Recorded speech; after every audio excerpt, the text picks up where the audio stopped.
September is Suicide Awareness Month, and this year there's a push to raise awareness about a growing problem leading to suicides among young men.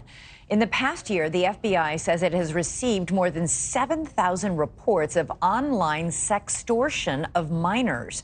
More than a dozen sextortion victims reportedly died by suicide. NewsNation spoke to the parents of two of those victims who say this can happen to any family. Nancy Liu joins us now with more. Nancy, the parents you spoke with had a really dire warning. They did, Elizabeth. It's don't assume that your child knows better or that you've already covered it with a talk. The FBI says sextortion has led to at least a dozen suicides, sometimes in a matter of hours. We lived a very normal life, and it happened to us. So we need to make sure that people know it's just not that kid. It could be any kid. Her kid, 17-year-old Ryan Last, who died by suicide last February after an Instagram chat with someone he thought was a teenage girl. Before long, an exchange of nude photos and immediately a demand for $5,000 or the image would be shared with Ryan's friends and family. They continued to the pressure until 2 a.m. when he felt he had no other choice but to take his life. So the span of 8 hours. From start to finish, it was an 8-hour ordeal. Ryan's tragic sextortion case is among many involving young men, and this is how it often begins. I got a friend request from this girl that just moved here. She said she saw my profile and thinks I'm hot.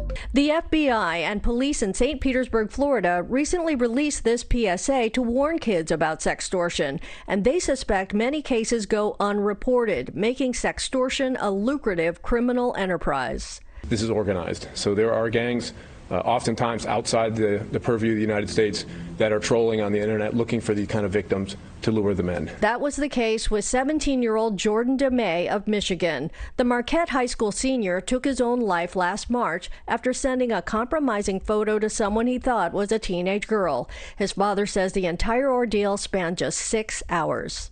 This thing is literally happening to every single teenager that's on social media. It's just a matter of if they bite, how far they go.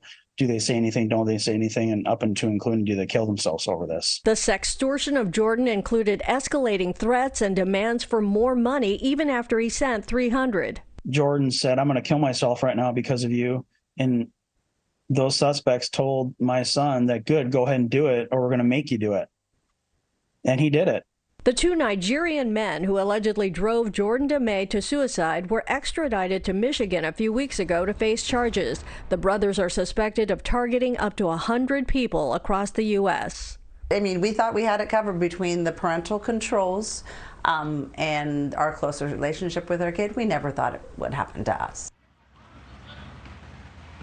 Investigators believe high school boys are being targeted because they're unsuspecting, and many have access to college accounts. In cases of sextortion, experts say it's important to alert authorities immediately and block the predator, but do not block any of those posts that might be used as evidence. And Elizabeth, it's so important for kids to know that they can go to a trusted adult to alert them. Wow. Oh my gosh, that's just heartbreaking for those two families and the other families, because apparently this is happening a lot. Nancy, thank you.